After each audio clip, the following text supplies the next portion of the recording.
అండి. ఎవరి భయాలు, ఎవరి యొక్క ఆందోళనలు, ఎవరి యొక్క స్థితిగతులు ఉంటాయి. నిక్కచ్చిగా చెప్పేటువంటి వాళ్ళని సమాజం, వ్యవస్థలు కొన్ని దూరంగా పడతాయి. వాళ్ళకు అనుకూలంగా ఉన్నటువంటి మాట చెప్పించుకొని ఆ పాజిటివ్ థింకింగ్ని వాళ్ళ యొక్క కార్యకర్తలకు తీసుకెళ్ళటం వాళ్ళ యొక్క స్ట్రాటజీలో ఒక భాగం. కానీ ఈ శాస్త్రం అన్నటువంటిది వాళ్ళ స్ట్రాటజీలోకి భాగంగా వెళుతున్నందుకు మా అందరికి కూడా బాధగా ఉంది, ఆందోళనగా ఉంది.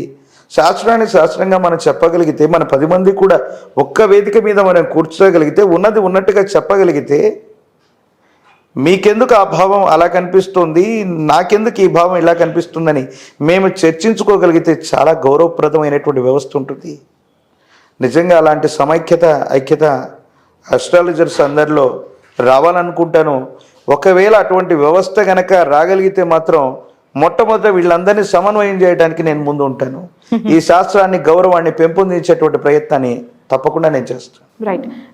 రాబోయే రోజుల్లో పార్టీల భవిష్యత్ ఎట్లా ఉంటుంది? గెలిచినా ఓడినా వాళ్ళు ప్రజల మధ్యలోనే ఉండాలి. గెలిచిన పార్టీ ఎట్లాగో అధికారంలో కూర్చుంటుంది, ప్రజలకి పాలన అందిస్తానంటుంది. బట్ భవితవ్యం, ఆ పార్టీ యొక్క డ్రైవ్ నెక్స్ట్ 5 yearsకి మీరు అంటున్నారు 3.5 years ఉండొచ్చు అంటున్నారు. అటు టీడీపీ పరిస్థితి, నెక్స్ట్ చంద్రబాబు నాయుడు గారు ఏజ్ అవుతోంది, ఆయనకి అనేక హెల్త్ ఇష్యూస్ అని చెప్తున్నారు కదా. Who will be the next leader for TDP అంటే ఏం చెప్తారు? As well YCP. సమీప భవిష్యత్తులో తెలుగుదేశం పార్టీకి సంబంధించిన ఆవిర్భావ దినోత్సవం, ఆ లగ్నాన్ని తీసుకుంటే వారికి సంబంధించినటువంటి ఆ పార్టీకి 4 దశాబ్దాల యొక్క చరిత్ర, 40 సంవత్సరాల యొక్క చరిత్ర ఉంది. నేను ఇప్పుడు చెప్తున్నాను, అప్పుడు చెప్తున్నాను, రాబోయేటువంటి 3-4 సంవత్సరాల్లో తెలుగుదేశం పార్టీకి సంబంధించిన జెండా లేదా అజెండాలో సమూలమైనటువంటి మార్పులు ఏవైనా ఖచ్చితంగా జరగబోతున్నాయి. అంటే అధ్యక్షుడు మారచ్చు, ఆ పార్టీకి సంబంధించిన సిద్ధాంతాలు మారచ్చు, లేదా ఏదైనా పెద్ద పార్టీతో సమన్వయమై ఇది ప్రయాణం చేసేటువంటి అవకాశాలు వచ్చేటట్టుగా మనం చూడొచ్చు. మీరన్నట్టుగా తెలుగుదేశం పార్టీకి సమీపమైనటువంటి భవిష్యత్తులో దిశానిర్దేశం ఎవరవ్వబోతారంటే, లోకేష్ గారి యొక్క జాతకం బాగుంది. వారు ఆంధ్రప్రదేశ్లోనే కాదు, ప్రత్యేకించి ఈ తెలుగుదేశం పార్టీ అందరూ అనుకుంటూ ఉంటారు, ఒకవేళ టీడీపీ వచ్చినా ఒకవేళ రాకపోతే పార్టీ ఉండదు, ఇబ్బంది అవుతుంది, మరొకటి అవుతుంది. అలా జరుగుతుందని నేను అనుకోను. కానీ తెలుగుదేశం పార్టీకి సంబంధించిన జెండా లేదా అజెండా అంటే దేశకాలమాన పరిస్థితులే కాదు, జ్యోతిష్యపరమైనటువంటి పరిభాషలో నేను చెప్తున్నాను. తెలుగుదేశం పార్టీకి సంబంధించిన జెండా లేదా అజెండా మారే అవకాశం ఉంది. వేరొక పార్టీతో సమన్వయం అవటమో, వాళ్ళతో కలిసి పనిచేయటమో, అది విలీనమా మెర్జా అన్నటువంటి విషయం నాకు తెలియదు. కానీ సమీప భవిష్యత్తులో తెలుగుదేశం యొక్క పరిస్థితులు అలాగా ఉండబోతున్నాయి అనటంలో ఎటువంటి సందేహం కూడా లేదు. కమింగ్ టు వైసీపీ, ఒకవేళ వైసీపీ రాకపోతే వైసీపీ పార్టీ ఉండదా, ఆ జెండా అజెండా ఉండదు. ఖచ్చితంగా వైఎస్ జగన్మోహన్ రెడ్డి గారి యొక్క నేతృత్వంలో ప్రభుత్వం ఏర్పడినా ఏర్పడకపోయినా సమీపమైనటువంటి భవిష్యత్తులో ఆ కుటుంబానికి సంబంధించిన ఒకరు లేదా అంతకంటే ఎక్కువ మంది వ్యక్తులు అధ్యక్ష లేదా ముఖ్యమంత్రి స్థానానికి దగ్గరగా ఉంటారు. ఎస్, వారి కుటుంబానికి సంబంధించిన వైఎస్ జగన్మోహన్ రెడ్డి గారు కాకుండా ఒకరు లేదా అంతకంటే ఎక్కువ మంది, ఒకరు లేదా ఇద్దరు కూడా అవ్వచ్చు, ఒక్కరైతే ఖచ్చితంగా సమీపమైన భవిష్యత్తులో ముఖ్యమంత్రి స్థానానికి సమీపంలో ఉండేటువంటి అవకాశం ఉంది. అంటే ఖచ్చితంగా ఆ పార్టీ కూడా సమీప భవిష్యత్తులో మనుగడ సాగించే. ఆల్రెడీ షర్మిల గారు కాంగ్రెస్ లో ఉన్నారు, తల్లి విజయమ్మ కూడా ఆవిడతోనే ఉన్నారు. ఇక వైఫ్ భారతి గారు అంటారా జగన్ గారితో, మరి ఎవరికి అవకాశం ఉందంటారు? వారి కుటుంబంలో వైఎస్ జగన్ గారికి 2 అమ్మాయిలే. వైఎస్ జగన్మోహన్ రెడ్డి గారికి హర్ష, వర్ష 2 అమ్మాయిలే అనుకుంటాను, నాకు తెలిసి అబ్బాయి లేరు. అవును, అబ్బాయి లేరు.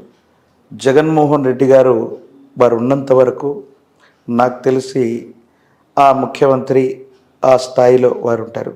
ఒకవేళ ఏదైనా అంటే వారి జాతకంలో ఏదైనా అంటే ఒక ఇంపాక్ట్ ఉంది, చట్టపరమైన న్యాయపరమైన అంశాల్లో కొన్ని ఇబ్బందులు ఎదుర్కొనేటువంటి పరిస్థితి, అంటే అవి తీవ్రంగా పరిగణిస్తాయని నేను చెప్పను. కానీ అట్లాంటి సందర్భం ఒకటి సమీప భవిష్యత్తులో ఉండబోతుంది. ఫర్ ఎగ్జాంపుల్ కేజ్రీవాల్ గురించి మనం తెలుసుకున్నాం. కేజ్రీవాల్ గారు ఆల్రెడీ వారు ఢిల్లీ రాష్ట్రానికి ముఖ్యమంత్రిగా ఉండగానే లిక్కర్ స్కామ్లో ఆయన మీద కొన్ని ఆరోపణలు వస్తే కొంతకాలం వారు రిమాండ్లో ఉన్నటువంటి సందర్భంలో వారు ఇన్ఛార్జ్గా ఆ ముఖ్యమంత్రి పదవిని లేదా ఎవరికైనా ఇవ్వాలని కొంత ప్రయత్నం చేశారు. అది జరగలేదు కానీ చేశారు. అలాంటి సందర్భం వస్తే మాత్రం నాకు తెలిసినంత వరకు వారి కుటుంబ సభ్యుల్లో భారతి గారు మొదటి ప్రాధాన్యత. రేపు పొద్దున షర్మిల గారు కూడా ఆ బాధ్యతలు స్వీకరించడానికి సిద్ధంగా ఉండేటువంటి అవకాశం ఉంది. వైఎస్ఆర్ కాంగ్రెస్ పార్టీకి సమీపమైన భవిష్యత్తు బాగుంది. ఇప్పుడప్పుడే ఇబ్బందులు, సమస్యలు, ప్రతిబంధకాలు వచ్చేటువంటి అవకాశం లేదు.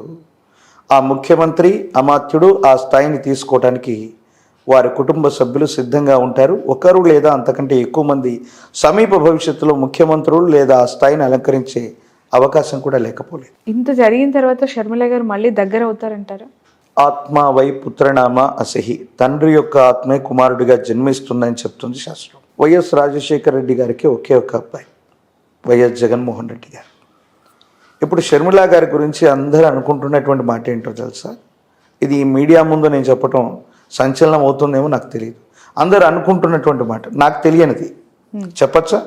చెప్పండి. ఎస్, జగన్మోహన్ రెడ్డి గారు గతంలో ఈ చట్టబద్ధమైనటువంటి అంశాల్లో ఇబ్బందులు ఎదుర్కొని ఆయన రిమాండ్లో ఉన్నప్పుడు నేను జగనన్న వదిలిపెట్టినటువంటి బాణాన్ని అంటూ ఆవిడ ప్రజలందరి మధ్య తిరిగింది.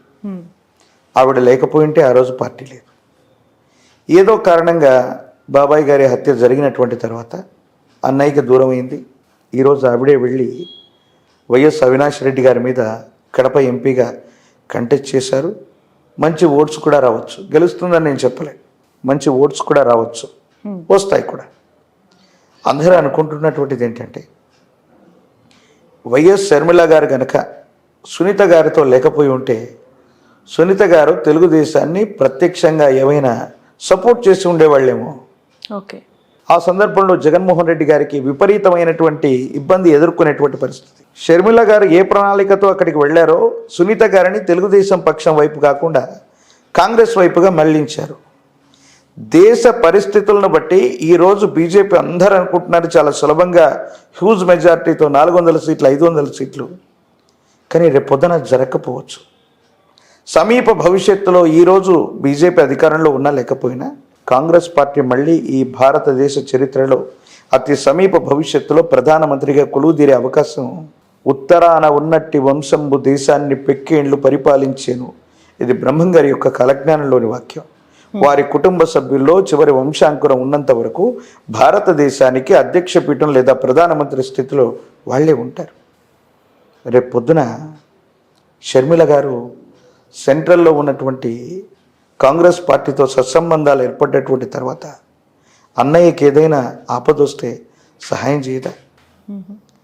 అటువంటి ఇబ్బందికరమైనటువంటి పరిస్థితులు వస్తే ఒకవేళ బీజేపీని కూడా కాకుండా కాంగ్రెస్ పార్టీని కూడా వైసీపీ సపోర్ట్ చేసే అవకాశం కూడా భవిష్యత్తులో లేకపోదు కదా. రాజకీయాల్లో శాశ్వతమైనటువంటి శత్రువులు, శాశ్వతమైనటువంటి మిత్రులు ఎవరు ఉండరు అనడానికి ఇదొక పరాకాష్ట. ఇలాంటి సంఘటనే అంబానీ గారి విషయంలో వైఎస్ రాజశేఖర రెడ్డి గారు ఉన్నప్పుడు ఒక గ్యాస్ ఇండస్ట్రీకి సంబంధించి గ్యాస్ లైన్కి సంబంధించినటువంటి ఒక విషయంలో వాళ్ళిద్దరి మధ్య తీవ్రమైనటువంటి వాగ్వాదం జరిగిందనో తేడాలు వచ్చాయని మనం చెప్పుకున్నాం. మరి వైఎస్ జగన్మోహన్ రెడ్డి గారు ఇదే ఆంధ్రప్రదేశ్ నుంచి వారికి సంబంధించిన అత్యంత సన్నిహితుడైనటువంటి వ్యక్తిని రాజ్యసభకు పంపించిన దాఖలాలు కూడా మనం చూస్తున్నాం. కాబట్టి శత్రువులుగా భావించేటువంటి వ్యక్తులు బయట వాళ్ళ మధ్య ఈ విధమైన కోఆర్డినేషన్ ఉన్నప్పుడు సొంత కుటుంబంలో అన్నా చెల్లెళ్ళుగా ఉన్నటువంటి వీళ్ళిద్దరి మధ్య కూడా సమీప భవిష్యత్తులో మళ్ళీ మైత్రి కుదరచ్చు, మళ్ళీ కలిసి ప్రయాణం చేయొచ్చు. ఇప్పుడు కూడా దాన్ని ఏమంటారంటే రాజకీయ ప్రత్యర్థులు మాట్లాడుతున్న మాట, షర్మిల గారు జగన్మోహన్ రెడ్డి గారు ఒకరికొకరు సహకరించుకుంటున్నారేమో అనుకునేటువంటి వాళ్ళు కూడా ఈ కూటమిలో లేకపోలేదు. సో సునీత గారు బయటకు వచ్చి జగన్మోహన్ రెడ్డి గారి మీద వారి మీద నిజంగా ఒక ఆడబిడ్డ, మన ఇంటికి సంబంధించిన ఆడబిడ్డ కన్నీళ్లు కార్చటం, జనాల మధ్యలోకి వెళ్ళి న్యాయం చేయమని అడగటం ఇవన్నీ కూడా కొంచెం ఆయన విజయాన్ని ఖచ్చితంగా కాంప్లికేటెడ్ చేస్తాయి. సులభంగా గెలవవలసిన పరిస్థితి నుండి గెలుస్తామో లేదో అన్నటువంటి పరిస్థితికి రావడానికి there is a main factor వారి యొక్క సహోదరులే కారణం. అది సునీత గారు అవ్వచ్చు. వైఎస్ షర్మిల గారు గనక అడ్డుపడకపోతే, సునీత గారు గనక పొరపాటున తెలుగుదేశం పార్టీ నుంచి పులివెందల నుంచి ఎమ్మెల్యేగా కంటెస్ట్ చేసుకుంటే పరిస్థితులు మరో విధంగా ఉండేవి. చాలా ఇబ్బందికరమైనటువంటి పరిస్థితుల్లోకి వెళ్ళిపోయేవి. కానీ దేశకాలమైన పరిస్థితులే కాదు, జ్యోతిష్య శాస్త్ర ప్రకారంగా ఎవరి జాతకంలో ఉన్న గ్రహగతులు మనల్ని అట్లా నడిపిస్తూ ఉంటాయి, అంతే. Okay, right. Thank you so much అండి కృష్ణమాచారి గారు. మరొక ఎపిసోడ్తో కలుద్దాం.